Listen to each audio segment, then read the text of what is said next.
kind of hem-haw because of the economic situation. But I would tell them that we would post their information on our website. And they're like, oh, okay. Then they would go to our website and look over there and see all the donations. Tom, thank you, because that made it so much easier. They're like, wow, y'all are somebody. Now, they wouldn't tell me that, but the next thing I would know is, here, let's go ahead and I'll give you this. Thank you, Tom, because there's been many a night that I'd send an email to you, and the next thing I'd know, up it popped. So, thank you. Yeah, let's have a picture pause for all of it. All right, and now let's talk about the future. What we're going to try to attempt to do, and I've already started on this, get some Roundup. I don't like chemicals, but once we go back over there and you see how bad it is, you'll know that probably chemical warfare is about the only way in the world to at least get things under control. Short of getting billy goats. And those of y'all that have been around a long time know that goats used to be in this area, and they probably kept it pretty clean, but I think the city is not going to be too pleased with that. Although I'm not going to eliminate that, there's a possibility. All right, something else we're going to get GPS located on each one of these headstones. And I'm not much of a computer person, but I've been assured through some of the people that all you have to do is walk up to them, pop out your cell phone, hit some kind of button, and all the satellites up there position your location right there on that headstone. Type in whatever's on that headstone, and then everybody around can wind up getting on the internet and find out what's happening. About 15, well maybe 40 minutes ago, a car pulled up. And I figured that it was somebody that's in the Raleigh area. It wasn't. The lady happened to have a nice Chicago Cubs watch on, and I made a comment about the Chicago Cubs. And she said that she wasn't from around here. She was up north. And it just so happened that they were driving by, happened to wind up getting the location of the Raleigh Cemetery, and they're looking for their loved ones that were buried here. Tell you, what kind of fate is that?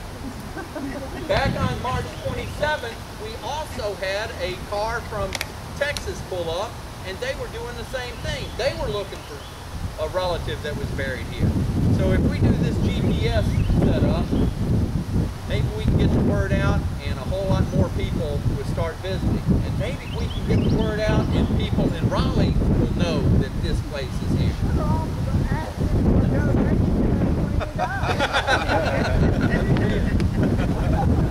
Yeah. All right. Now then, need to get the state of Tennessee to erect a directional sign to show the location of the cemetery on the state road. Being that it is a state road, and I know a few people up at the sign shop of the state, I think I could probably get that done. I also know a whole lot of people at the City of Memphis sign shop, where I work. Maybe we can get something done down here, saying Old Raleigh Cemetery or Historic Raleigh Cemetery. Now then, we got to promote the cemetery as to its historic presence. Get the word out, which we're going to be doing through the internet and YouTube videos. I've already had like 73 hits on the YouTube video that I did way back in March 20th or something. And you can get a complete listing of who's buried here based on a 1969, whenever they cleaned it up last real good, of 292 burials that are in here off of the Raleigh Community Council website. And that is www.raleighcconline.com, and it's listed under Historical Raleigh in the Raleigh Cemetery section, and it's about 10 pages. And for you. Thank you for providing it. I had to do some sweet talking to wind up getting it from her because she was holding on to it with dear life, and if I was in her shoes, I'd do the same thing. But thank you for letting me have it. Tom's got it on there. It's absolutely crisp, nice, easy to read. All right, what we have Michael Qualls from the Faith Cumberland Presbyterian Church, Reverend Michael Qualls, who'd like, can you stop in and give the blessing in the cemetery? Sure. Thank you. Thank you, and I must confess that I was one of those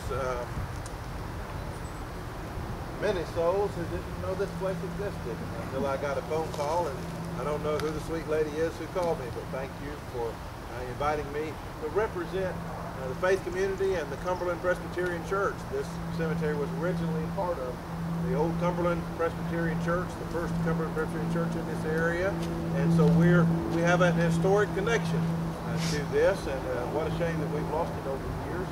We're thankful for everyone who's done so much work in the process of reclaiming this sacred burial ground. It's true, a friend of mine stumbled across a cemetery around Paul's, while they were rabbit